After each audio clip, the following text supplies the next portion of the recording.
His Majesty would inquire after the nature of their hardship and then proceed to have a look at the actual physical feature of the area which he would use in comparing it with the data he had obtained from the local people earlier. This is an important process because His Majesty always considers the worthiness of his assistance, whether he should render it at all, or what type of assistance it should be, how, where, etc. Once he had established the needs and obtained complete data, His Majesty was ready to draw up concrete guidelines for the development or remedial initiatives in consultation was to get to such a place and obtained all data pertaining to the respective area. Even so, there have been instances where the royal initiatives did not develop into projects. Many instances indeed. For example, the people would arise once His Majesty had departed. With his presence, the people were in agreement with almost anything. But when more concrete follow-up action took shape, one would assert his ownership over this piece of land, while others did over the rest. Thus, implementation was hindered. His Majesty would say, "We should not proceed without their consent. We can go somewhere else. A lot of work is yet to be tackled."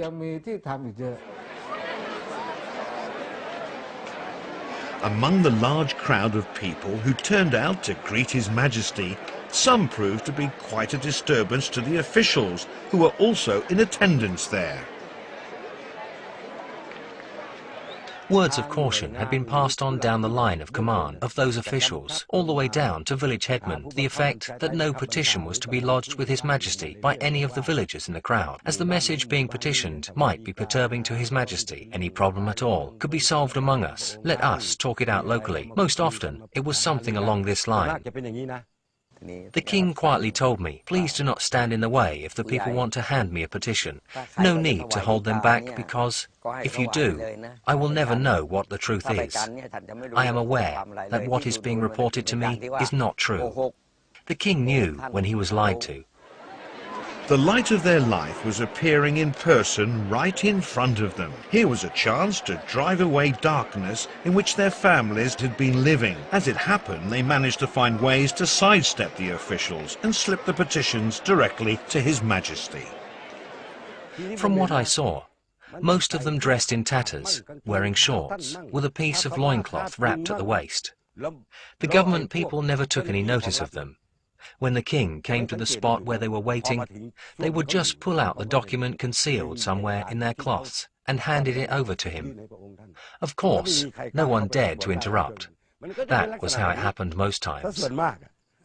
Suddenly, a high-ranking official approached me, asking what I was writing. I said I was writing a petition for the King. Some of the officials there, I will not say their names, tried to stop me, saying I could not do that, not in the world. I said, why indeed not? The people had their woes. They still insisted that I would not be allowed to do it. In any case, I was determined, did manage to lodge the petition too. Every royal-initiated project constitutes the body of continuous work for His Majesty, because he always monitors its progress and keeps abreast of all the problems or outcomes. There were instances where His Majesty repeatedly made inquiries as to why certain projects had not got off the ground. He had a complete set of data with him, so he knew everything, the location, the nature of problems applying there, etc. He kept all our reports, plus his own personal information. He even did some spying. He had his own auditors unit out on us. Nowadays, the hard work has been passed to Her Majesty the Queen and members of the royal family who make royal visits to the sites of the royal-initiated projects, development study centres, as well as certain remote areas. They constantly report their findings to His Majesty. On Her Majesty's trip, officials from the Irrigation Department had to be in attendance, along with those from the RDPB. After the trip was over, report had to be prepared and submitted to the board. We were told to send the report to Klai Palace for his approval. There were indeed cases that the report was returned to us with his comment, arguing that some things were not right, and the corrections. The point is that His Majesty is still hard at work, even though he now resides at Klai Palace. I can assure you he is.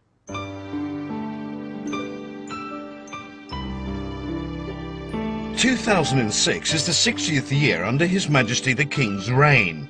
The words of righteousness uttered as the first vow of his reign have become fundamental in the morals of the Lord of the land, who has been revered for his role as a shelter for his subjects, a pillar for the nation.